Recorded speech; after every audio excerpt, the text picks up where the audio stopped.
Quero saudar todos os irmãos com a bondosa e graciosa paz do Senhor Jesus. Amém. Bom estarmos reunidos para, nesse momento, também ouvirmos a palavra do Senhor. Eu convido os irmãos a abrirem suas Bíblias no livro de Gênesis, nos preparando para a ceia do Senhor, capítulo 32. Nós vamos ler o versículo 1 e 2 apenas, Gênesis 32, versos 1 e 2. Pelos dois pequenos versículos.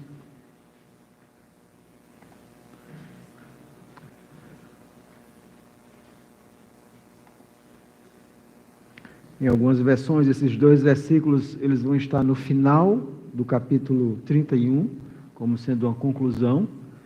Em outras versões, como a nossa, esses dois versos estão no início, né, do capítulo 32. Na verdade, são dois textos que servem de transição narrativa. É por isso que algumas Bíblias, eles vão estar presentes no final do 31 e outras no início do 32. Vamos ler então a palavra do Senhor. Diz assim: Também Jacó seguiu o seu caminho, e anjos de Deus lhe saíram a encontrá-lo. Quando os viu, disse: Este é o acampamento de Deus, e chamou aquele lugar Manaim. Vamos orar ao Senhor. Bendito Deus, louvamos o Teu nome pela Tua palavra, que mais uma vez nós tivemos a grande alegria de ler. E pedimos a iluminação do Teu Espírito sobre nós nessa manhã, que Ele nos ajude a entender, a compreender em profundidade a Tua palavra e que também nos ajude a aplicá-la em nossas vidas. Essa é a nossa oração, em nome de Jesus. Amém. Meus irmãos, todos nós vivemos momentos de incertezas em nossa vida. Na nossa vida cristã, como peregrinos, a vida, e nós sabemos bem disso como peregrinos, que a vida nesse mundo caído não é uma vida fácil. E há momentos onde nós temos profundas dúvidas, sobretudo em momentos de transições na nossa vida, decisões, mudanças muitas vezes importantes, e nós ficamos querendo compreender o que é melhor, o que agrada ao Senhor, que caminho nós devemos tomar. Momentos de incertezas. E esse texto nos vai falar exatamente a respeito de um desses momentos na vida de Jacó. É um dos momentos de grandes incertezas que Jacó vai enfrentar. Ele está retornando à terra prometida depois de muito tempo. Jacó finalmente está retornando. Todos conhecem a história de Jacó, como ele sai da terra prometida e ele agora precisa retornar, e precisa lidar com todo o seu passado, com o seu irmão que lhe havia roubado a bênção da primogenitura. Ele precisa lidar com o seu irmão, ele precisa se restabelecer naquela nova terra, com novos povos, novas realidades, muita coisa nova. E o texto então vai nos dizer que Jacó, de alguma forma, está nesse momento aqui de profunda transição. Esse texto, como um texto narrativo, que está, obviamente, no livro de Gênesis, é um texto que vai mostrar a terceira geração daquilo que nós chamamos de patriarcas. Nós temos o chamado de Deus com Abraão, nós temos Isaac, e agora nós temos Jacó retornando à terra prometida. Quando ele, de alguma forma, roubou a bênção de primogenitura, né, do seu irmão, ele então foge da terra, e agora muita coisa, ele se casa, tem filhos, vem com uma grande família agora, ele está retornando depois de 20 anos para a terra prometida. Muita coisa havia ocorrido, muitas incertezas também. Esse texto em si, o capítulo 32, um texto narrativo, nós temos como uma narração, nós temos alguns elementos muito identificáveis, se você ler. Nós temos, por exemplo, os versículos que nós lemos, que, ao que tudo indica, se encaixa melhor nesse aspecto do capítulo 31, me parece que é exatamente isso, quando ele faz aquela aliança com Labão, e eles então selam aquele acordo, e ele então recebe, de alguma forma, essa bênção do pai das suas esposas, para que ele então voltasse para a terra prometida. Então agora Jacó está retornando, e o capítulo 32, versículo 1 e 2, vai concluir exatamente isso, Jacó seguindo o seu caminho, ele vai retornando para a terra. E ele então, quando ele vai chegando na terra, o texto nos diz que ele é recepcionado por anjos de Deus para encontrar Jacó. Essa é a recepção que Deus dá a ele. Ele está retornando na terra e agora os anjos estão chegando. E é interessante porque, de alguma forma, essa recepção dos anjos vai servir para envelopar a história de Jacó. Porque na saída de Jacó, quando ele sai da terra prometida, ele então deita ali, ele tem aquela visão daquela gloriosa escada de anjos de Deus que sobem e descem, e ele então tem aquela visão dos anjos, e ele então promete que se Deus o abençoasse, ele seria fiel em tudo. Então, na saída dele da terra, ele tem essa visão gloriosa, e chama aquele local Betel, casa de Deus, porque ele vê os anjos e simboliza ali a presença de Deus, e agora quando ele está retornando mais uma vez para a terra prometida, o texto então nos diz que ele é recepcionado agora por esses seres angelicais. Então, tanto na saída como na entrada, nós vemos esses seres angelicais profundamente relacionados com a vida de Jacó. Então, aqui, se nós analisássemos o capítulo 32, que é um capítulo chave na vida de Jacó, é um momento muito importante na própria história de Israel, no livro de Gênesis, é onde Jacó terá o seu nome mudado para Israel. Nós vamos ver que nós temos essa conclusão aqui do capítulo 31, que vai emendar com uma história daquele encontro onde ele vai ter com Esaú, capítulo 32, versículo 3 a 21, Jacó então tem esse encontro, e aí nós temos um ponto muito importante da história do versículo 22 a 32, que é exatamente aquela luta que ele tem com o anjo do Senhor. Então é um momento muito importante no livro de Gênesis para a história da redenção. Anjos estão na saída e anjos estão agora recebendo Jacó. Ele viu anjos de Deus, ele então nomeou aquele local Betel, e agora mais uma vez, quando ele recebe aqueles anjos, ele dá um nome àquele lugar, e o nome daquele lugar significa Manaim. Deus estava presente na saída, Deus esteve com ele mesmo, estando longe da sua terra, e agora mais uma vez, Deus está recepcionando Jacó. Jacó está sempre em movimento, como um peregrino, uma vida de muitas mudanças. Nós vamos aprender ao longo do capítulo 32 que o seu coração está cheio de temor ao entrar na terra prometida, mas ele é herdeiro, ele é continuador daquelas promessas pactuais, ele deve retornar. É ali a terra onde Deus escolheu para desenvolver com o seu povo, não apenas com Abraão, mas com os seus descendentes, esse desdobramento da história da salvação. Ele deve retornar, mesmo o seu coração estando cheio de incertezas com respeito ao futuro, ele precisa mais uma vez confiar nas promessas de Deus. E a visão dos anjos serve para isso. De alguma forma, Deus em sua misericórdia, não apenas na saída, mas agora na entrada, Deus está assegurando a ele, mostrando a ele essa visão. Você não está só.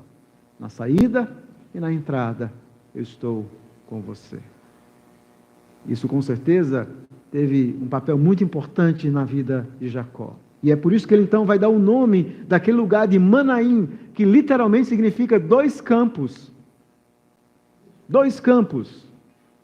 Obviamente, aquele local era um campo físico, humano, todo mundo estava vendo, era um campo, um local. Mas na mente de Jacó existiam 2 realidades que estavam acontecendo ali. E é por isso então que ele chama esse nome de Manaim, os 2 campos, os 2 acampamentos de Deus. Havia 2 realidades muito claras ali. Primeiro, a terra prometida era a terra da redenção. Era aquele lugar, era a realidade visível. Era o lugar onde Deus havia escolhido para desenvolver a história da redenção. Era ali. E ele estava voltando. A história da redenção estava voltando para o lugar onde ela deveria se desenvolver. Na terra prometida. Era o lugar de Deus. Mas por outro lado, aquilo que vai acontecer ali tem realidades mais profundas, maiores. E Jacó sabe disso. Nós vamos ver depois Hebreus capítulo 11. O autor dos Hebreus diz que Jacó, ele sabia que aquela terra era apontava, era símbolo de uma terra gloriosa. Eles almejavam uma coisa maior, a Jerusalém celestial. Havia essa realidade não apenas física da presença de Deus na terra escolhida por Deus, mas aquela terra física apontava para um novo céus, para uma nova terra, para algo celestial muito maior. E Jacó então nomeia aquele local Manaim. Então, a respeito disso que eu quero meditar com os irmãos nessa manhã. Manaim, a realidade terrena e celestial das promessas de Deus para o seu povo. Manaim, a realidade terrena e celestial das promessas de Deus para o seu povo. Há pelo menos duas coisas nesse texto que eu quero chamar a sua atenção. Primeiro, a gloriosa recepção. Esse é o campo da segurança em tempos de necessidade. Deus está cumprindo fielmente as suas promessas. Ele está trazendo Jacó. Ele saiu pobre, sem nada, volta um homem rico. Deus foi fiel. Deus foi com ele, apesar dele. Deus foi fiel. As promessas foram cumpridas e Deus está dando as boas-vindas. Mas a outra segunda realidade aqui nesse texto, além dessa gloriosa recepção, nós vemos a confiante afirmação. Observe que no versículo 2, ele diz assim: este é o acampamento de Deus. Esse é terra de Deus. E chamou aquele lugar, então, Manaim. Então, a respeito dessas duas verdades que nós vamos analisar. Essa gloriosa recepção e essa confiante afirmação. Vamos, em primeiro lugar, analisar o versículo 1, que diz assim: também Jacó seguiu o seu caminho e anjos de Deus lhe saíram ao encontro. Eu sei que todos nós, quando vamos visitar alguém, nós esperamos uma boa recepção. Eu, como pastor, sei mais do que isso, porque um dos aspectos do ministério pastoral exatamente é pregar em outras igrejas, é visitar pessoas. E eu, em minha vida como pastor, lembro de ocasiões maravilhosas, onde você é muito bem recebido, e outras onde você é pessimamente recebido. Mas aqui, Jacó, ele teve uma recepção gloriosa. Deus enviou anjos para recepcioná-lo, para dizer: bem-vindo à terra. Você imagina isso? A bondade, a misericórdia de Deus para com aquele homem, Jacó. Olha que a vida dele até esse ponto não tinha sido uma vida de total integridade ao Senhor em muitos aspectos, mas apesar disso, Deus estava sendo fiel às suas promessas, e Deus então envia esses anjos para recepcioná-lo. E qual era a importância daquela terra prometida? Nós temos que entender isso, para que nós possamos entender a própria Bíblia. O conceito mais importante das Escrituras é o conceito do reino de Deus. E o que é o reino de Deus? O reino de Deus tem a ver com Deus em um lugar, dirigindo o seu povo pela sua palavra. Era assim que era no Éden. Deus estava ali, e aquele pequeno povo, aquela pequena igreja, Adão e Eva, Deus estava ali em um local no Éden, governando eles pela sua palavra. E após a queda, o homem agora se torna um ser completamente alienado de Deus. E aí então entra a história da redenção. Deus graciosamente chamando pecadores, e é por isso que Deus vai frisar essa ideia da terra prometida, de um lugar onde nós temos Deus com o seu povo, e Deus então está dirigindo o seu povo pela sua palavra. Mesmo no meio do mundo caído, a terra era um local de fundamental importância na história da redenção. A terra prometida. É ali onde a história da salvação irá se desdobrar. É ali onde o Messias nasceria. É ali onde o Salvador morreria. É ali onde o sangue derramado do Salvador seria derramado. O sangue do Salvador seria derramado ali naquela terra.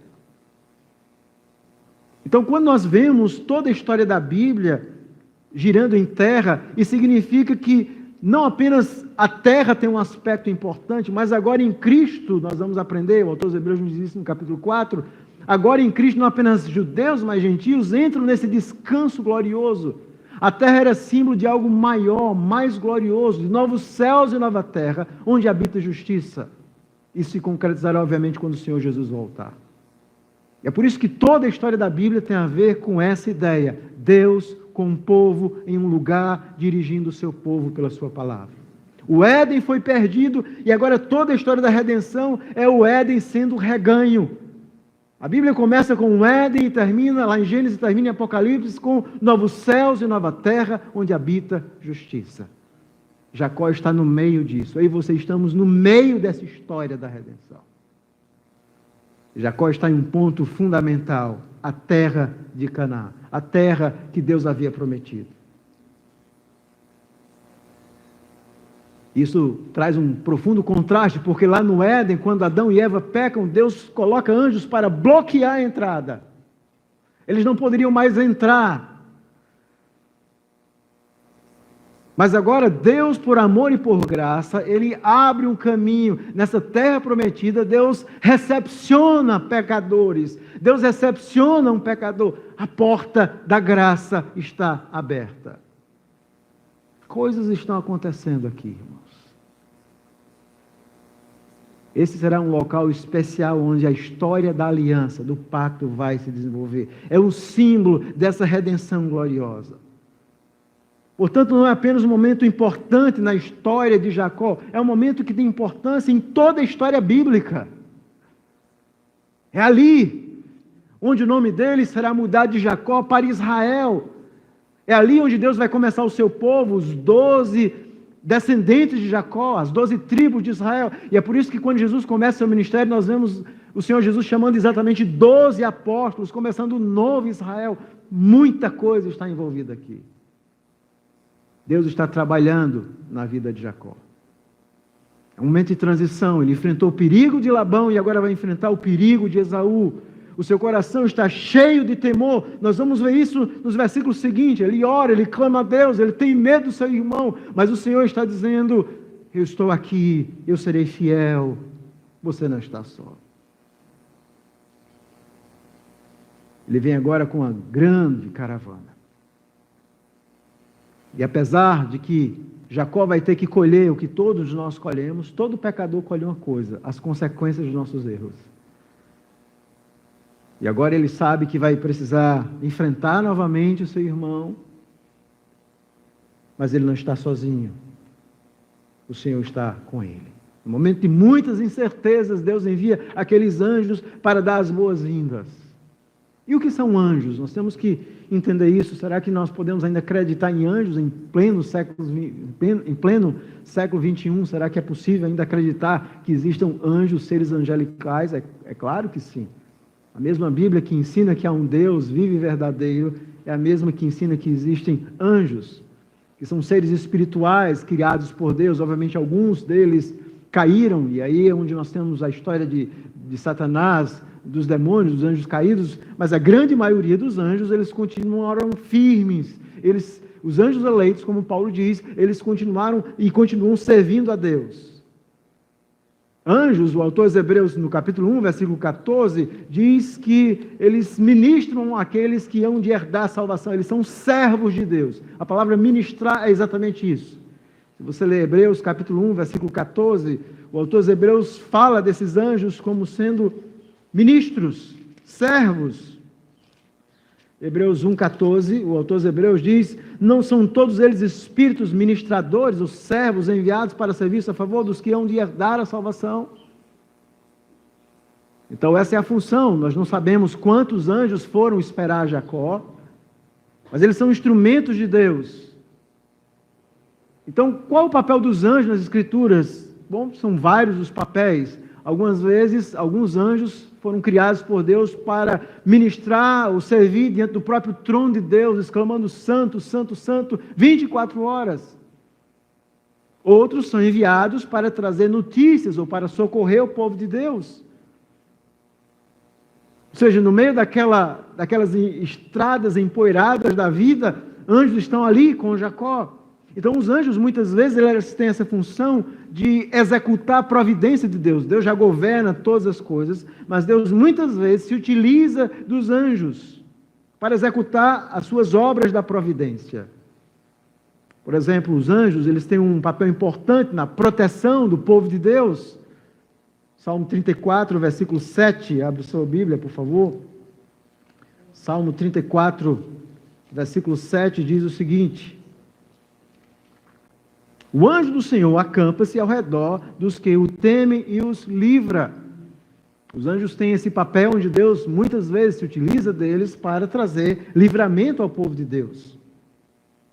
Salmo 91, se você for um pouco mais, Salmo 91, versículo 11, a palavra de Deus também nos diz, esse foi inclusive um versículo que foi citado de forma errada pelo próprio diabo quando ele tenta o Senhor Jesus, porque aos seus anjos dará ordem a teu respeito para que te guarde todos os teus caminhos. Os anjos, então, são usados como instrumentos de Deus para guardar o povo de Deus. Embora você não esteja vendo, nós não estejamos vendo esses anjos, mas nós sabemos que Deus, de forma direta, pela sua palavra, pelo seu poder, algumas vezes de forma indireta, através desses anjos, ele se utiliza deles para cuidar do próprio povo de Deus. A Bíblia não diz que nós devemos orar a Deus pedindo que os anjos se acampem ao nosso redor. É muito comum nós ouvirmos esse tipo de oração. Não é isso que o texto está nos ensinando. O texto está apenas nos dizendo uma realidade. Essa já é a realidade. Deus vai nos proteger das formas que Ele quiser. Nós oramos a Deus para que Deus nos proteja. E Deus pode proteger de várias formas, de forma direta ou muitas vezes de formas indiretas, ainda que você e eu, nós não enxerguemos. Essa é uma função dos anjos. Nós vemos também que a função deles é trazer notícias. Nós vemos isso na história da redenção, no nascimento do Senhor Jesus e em outros momentos também na história do povo de Deus. Eles têm essa função também. Mas a ação dos anjos, e nós aprendemos também isso, está sempre em sintonia com os propósitos redentivos de Deus. Eles sempre vão agir na hora certa. Deus usa os anjos para cumprir os seus atos providenciais. A providência tem a ver com o controle, com o domínio de Deus. Não é Jacó que procura, que pede anjos. Eu estou dizendo isso porque existem muitas pessoas, tanto fora da igreja evangélica, que são místicas em relação aos anjos, como pessoas que estão dentro das igrejas evangélicas e que também têm uma visão completamente equivocada dos anjos. Nós não oramos aos anjos, nós não pedimos anjos, nós não procuramos anjos, nós servimos a Deus e servimos ao seu Filho Jesus Cristo, mas Deus pode enviá-los, ainda que nós não enxerguemos isso. E na hora certa, então, Deus envia aqueles anjos. Não é Jacó que os procura, é Deus que os envia. E a presença deles traz conforto. Deus está ali. Essa é a certeza, era essa a mensagem. Observe que o texto não nos diz que ele não fala que eles dizem absolutamente nada. Eles estão ali e a presença deles traz essa certeza. Deus está aqui. Esse é o local de Deus, é o acampamento de Deus. Deus está naquele local. Essa é a certeza de Jacó. Talvez em muitos momentos da nossa vida, a presença de anjos, Deus pode em algum momento ter feito isso também, nós nem mesmo sabemos. Eles irradiam a glória de Deus. Eles trazem algo da gloriosa presença de Deus. Jacó vê a glória dos anjos, ele reconhece que Deus está ali. Os anjos são enviados em momentos nas Escrituras, de momentos muito especiais na história da redenção. Não são todas as vezes que Deus os envia. Mas eles estão ali. Nós não enxergamos, nós somos como aquele discípulo do profeta, que ele ora para que Deus abrisse os olhos, eles se acham que estão sozinhos, e Deus diz, o profeta ora para que Deus abrisse os olhos, e ele então vai ver um exército enorme de anjos. Às vezes nós não conseguimos enxergar, visualizar. É possível que Deus faça isso? Nós não sabemos. Mas uma coisa Jacó sabia, os anjos indicavam a presença de Deus, era o acampamento de Deus. Era o acampamento de Deus, Deus estava ali. E anjos têm essa função, e algumas vezes também na Bíblia nós observamos que os anjos têm a função exatamente de trazer conforto, como trouxeram a Jesus, como trouxeram ao próprio apóstolo Paulo. Algumas vezes eles servem para trazer juízo. Um anjo matou 180 mil assírios. São anjos que Deus usa para destruir Sodoma e Gomorra. É um anjo que Deus usa para atemorizar Balaão. São anjos que virão, quando Jesus diz, ele diz que os anjos virão para separar os justos e os ímpios, no dia da redenção, na volta de Cristo. Os anjos, eles têm um papel importante na história da redenção. Mas os anjos apontam algo muito mais importante para Jacó. Deus está nesse lugar. Essa terra é a terra de Deus. O Senhor está comigo. Essa era a certeza. Essa era a certeza que ele tinha. E é por isso que, voltando ao texto lá, o texto então nos diz que quando Jacó vê essa presença angelical, essa gloriosa presença dos anjos, que sai ao encontro, ele então diz, nós vamos ver essa confiante afirmação, este é o acampamento de Deus. Era o campo da esperança. E ele então dá esse nome, Manaim. O que é que significa esse nome Manaim? É interessante que esse nome, e Jacó vai compreender muito bem isso, primeiro que ele não está sozinho, a escada mostrava isso, quando ele está saindo, sozinho, sem nada, Deus aparece a ele, aquela escada, Deus está dizendo, eu estou com você. Mas agora quando ele volta à terra, mais uma vez, aqueles anjos mostram isso, você não está só, há realidades maiores, mais gloriosas acontecendo.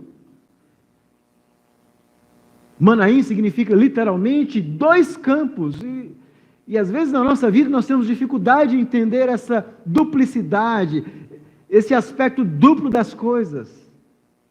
Por um lado existia aquele campo visível, mas por outro lado existia algo invisível, algo glorioso. Havia o aspecto terreno, mas o aspecto espiritual, o visível e o invisível.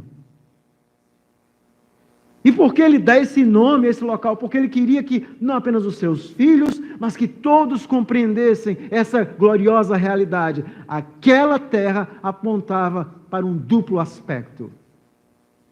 Por um lado, Deus estava sempre sendo fiel à sua promessa, à sua aliança, trazendo o seu povo, conforme ele prometeu a Abraão, à terra prometida. A um local físico, palpável. Mas, por outro lado, aquela terra apontava para algo maior, invisível.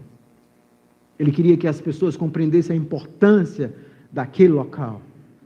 Ele viu ali a beleza, a majestade de Deus. Deus estava ali. Havia algo além do material, algo além do humano. Deus está se dando a conhecer. É Manaim. Jacó sabe que a vida dele não se dirige apenas por coisas visíveis, palpáveis. Existem coisas invisíveis que estão acontecendo na nossa vida. Coisas que muitas vezes nós não enxergamos. Jacó enxerga e diz, Manaim. Nós vamos mais uma vez encontrar esse local em 2 Samuel, capítulo 17, versículo 27 e 29, em outro momento dramático da história da redenção. Esse é um momento dramático, ele está voltando para a terra prometida, e esse outro momento dramático é quando Davi está ali em Manaim se preparando para guerrear contra Saul. Aliás, contra Absalão, seu filho. É aquele momento dramático, em 2 Samuel 17, 27 a 29, onde ele está ali mais uma vez. E ele precisa confiar nas promessas de Deus. Ele foi traído pelo seu filho, mas ele está ali mais uma vez, no mesmo lugar, em Manaim, onde Deus protege mais uma vez Davi, e Deus é fiel à sua aliança. O descendente virá da tribo de Judá. E Davi foi lá em Manaim também. O local que se torna sempre esse local dos 2 campos, das 2 realidades.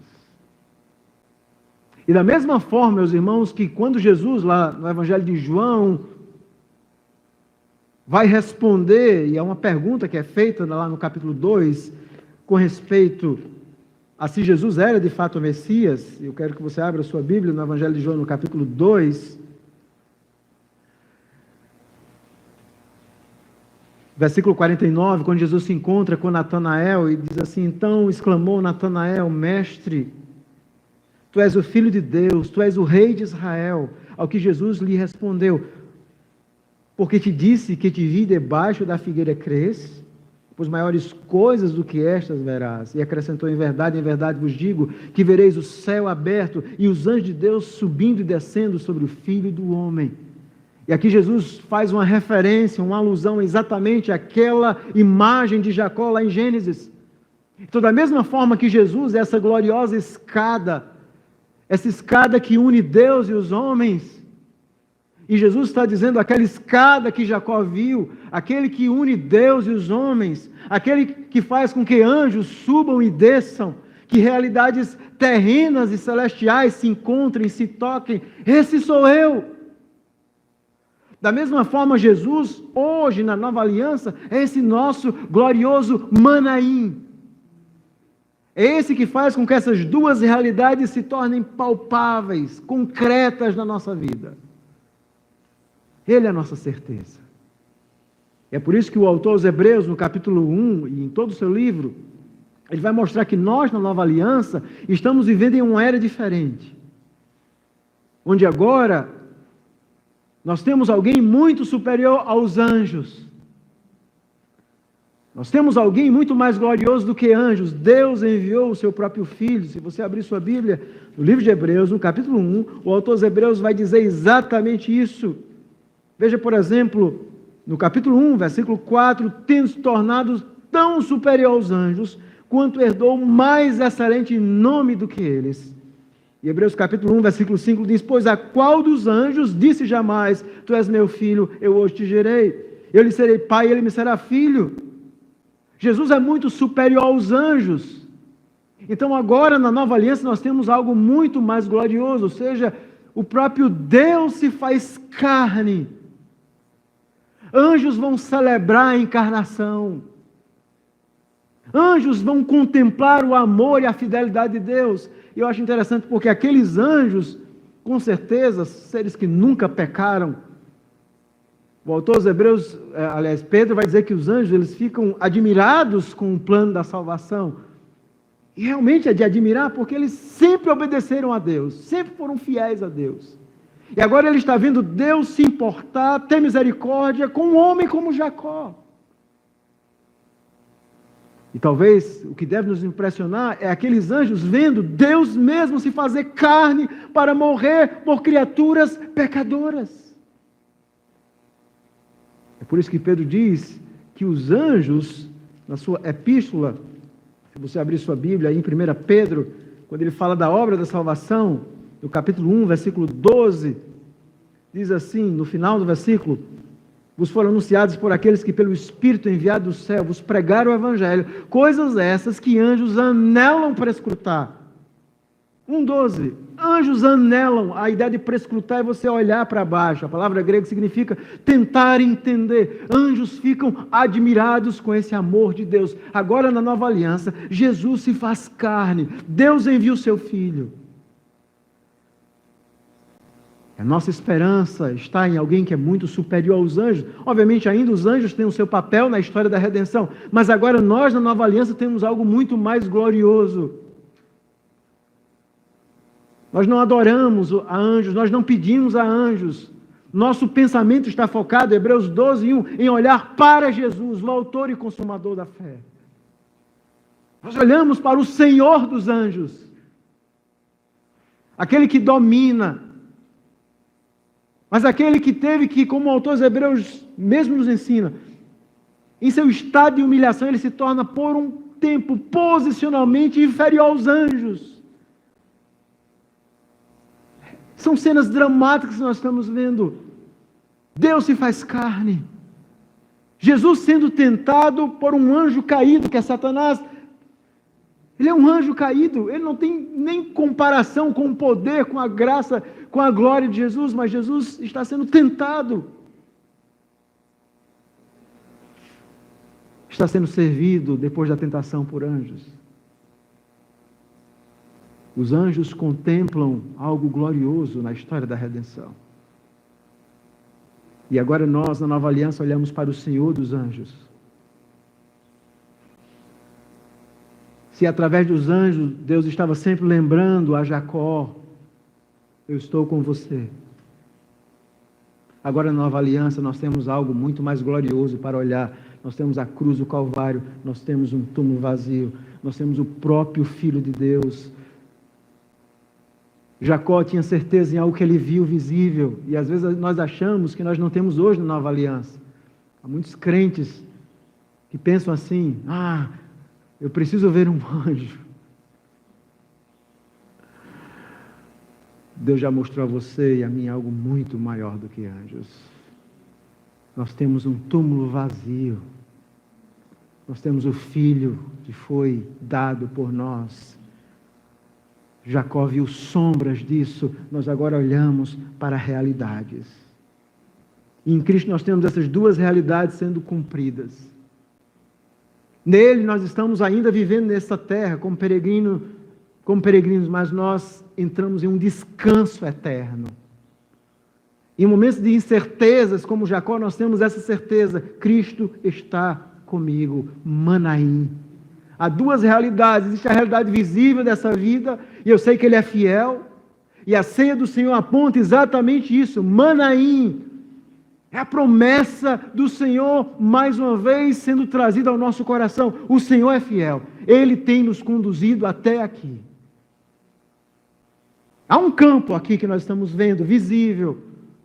Mas existem realidades espirituais profundas, de que o Senhor está conosco, de que Ele não vai nos abandonar, de que nós temos coisas mais gloriosas que nos esperam. Há verdades espirituais mais gloriosas. E por quê? Porque Jesus é o nosso Manaim. Ele é o nosso Manaim.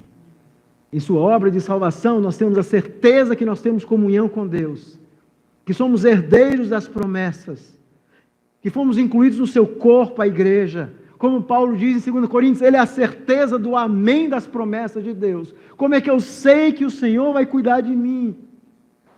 Como é que eu sei, como Jacó, em momentos de incertezas, que Deus está comigo? Deus não precisa enviar um anjo, porque Ele está mostrando a mim e a você algo mais glorioso do que um anjo. São os elementos da ceia. São sinais mais gloriosos do que se nós víssemos anjos. Aqui nós temos nada mais, nada menos do que o sinal visível do preço que Deus pagou para nos amar. E nada vai nos separar desse amor. Nada. A ceia é um Manaim. Essa realidade, as promessas de Deus são cumpridas. Cristo está aqui. Esse local é Manaim. Esse culto é um Manaim. A nossa vida é Manaim. Cristo está conosco em cada momento da nossa vida, bons e maus. Manaim. Mas não é só um campo. Existe um outro campo. Manaim significa 2 campos. Se eu morrer, eu estou com Ele eternamente. Existem realidades invisíveis, gloriosas. Eu sou peregrino nessa terra, algo glorioso. Há um acampamento celestial que aguarda por mim. Há bodas do Cordeiro. Há coisas superiores. O Senhor está comigo nessa caminhada. E Ele me faz entrar nesse descanso. É interessante que hoje nós não temos mais a terra física. Quando Jesus vem, obviamente, essas realidades, elas perdem o seu significado, elas são terminadas em Cristo. Mas as realidades em Cristo são muito superiores. Por exemplo, essa ideia do descanso, que era muito importante na terra, se você lê a Epístola aos Hebreus, no capítulo 4, o autor dos Hebreus vai nos explicar a respeito disso. Hebreus 4,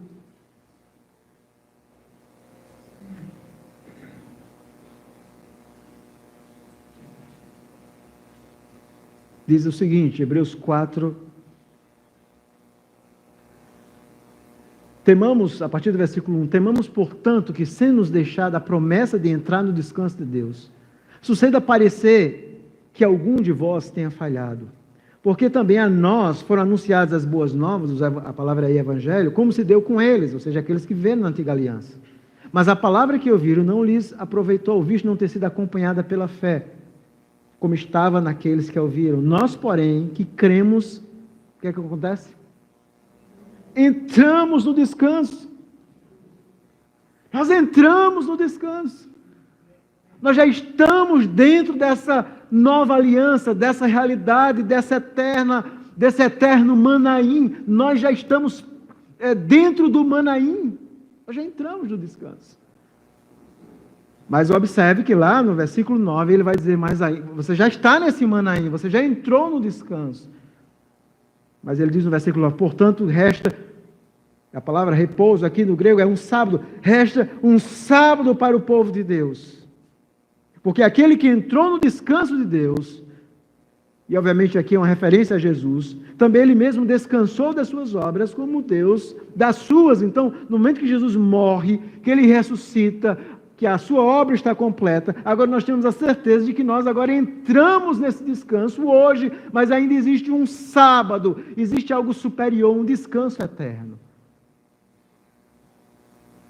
Então hoje nós temos dois sinais visíveis desse Manaim celestial. Nós temos a ceia e nós temos o dia do Senhor.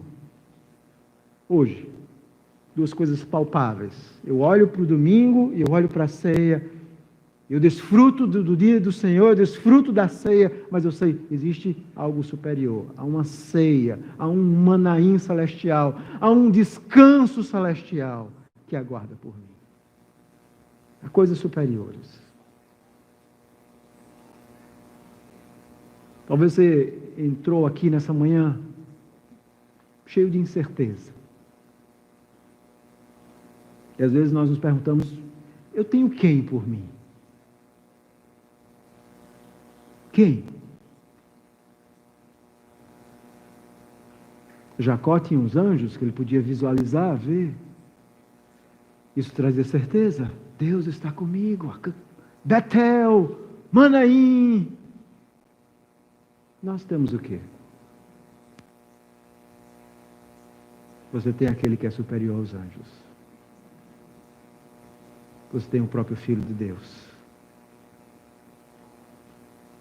No batismo, você lembra que você foi comprado por Ele. Que você nunca esquece.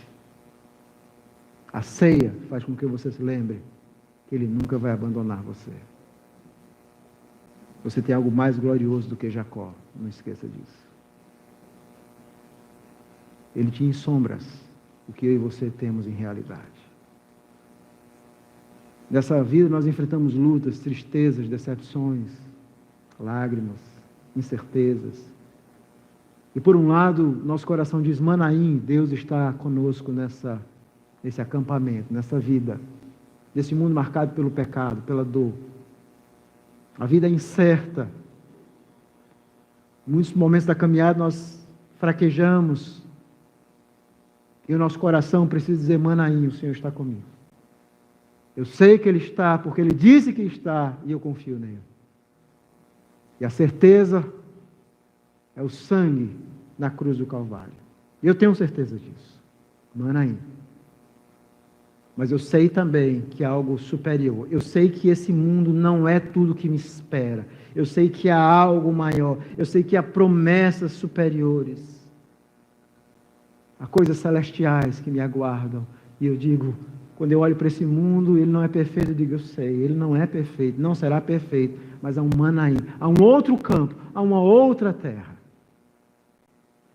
E na ceia do Senhor nós nos lembramos desses dois campos. Manaim, é o que o nosso coração sempre deve dizer. Manaim, o Senhor Jesus está conosco. Há um antigo autor puritano, uma frase dele que eu gosto muito, que ele diz o seguinte: se eu tivesse a roupa branca da justiça original dos anjos, eu jogaria fora pelo sangue sem mancha da justiça de Cristo, que é melhor do que anjos. Se eu fosse puro como os anjos, e fosse vestido com o robe angelical, eu lançaria fora de mim mesmo essa roupa dos anjos, e eu diria, me dê Jesus, me dê a justiça do Senhor dos anjos, me dê seu sangue, me dê sua pureza, a pureza que o céu aceita por pecadores como eu e você, pecadores como Jacó. E é isso que nós temos que almejar em nossa vida. Ó Deus, nos dá Jesus, nós queremos a justiça dEle. Porque é na justiça dEle que Deus nos vê puros, perfeitos, como anjos. Deus olha para nós através de Cristo, através do seu sangue, e não vê nós, não vê pecadores, mas Ele vê a justiça de Cristo, Ele vê roupas brancas. É por isso que em Cristo, e aos olhos de Deus, nós somos declarados inocentes, perdoados, santos e glorificados, porque Deus nos dá as vestiduras do seu próprio Filho, as vestiduras brancas do Cordeiro. 2 campos. Enquanto nós vivemos essa vida, nós teremos Manaim. Mas haverá um dia onde haverá apenas um único campo. Quando o Senhor Jesus voltar e toda a maldade for expurgada desse mundo e houver novos céus e nova terra onde habita a justiça. Naquele dia nós já não precisamos dizer Manaim. Nós vamos dizer um único campo. Estou com Cristo para sempre. A única realidade. Nunca mais sofrimento, nunca mais dor, nunca mais lágrimas, nunca mais tristeza, nunca mais morte, nunca mais despedidas, nunca mais sofrimento. Um único campo para sempre. Vamos aguardar esse glorioso dia, o dia de um campo só. Que Deus possa aplicar a sua palavra no nosso coração. Bendito Deus, louvamos o teu nome pela tua palavra. E agora, quando vamos participar da ceia do Senhor, que o nosso coração se encha, como já está, cheio de alegria. Que venhamos pela fé dizer, Manaim, o Senhor está conosco. Como Jacó, o autor dos Hebreus diz, nós saudamos algo superior. Esses homens saudavam algo superior, ao que viria.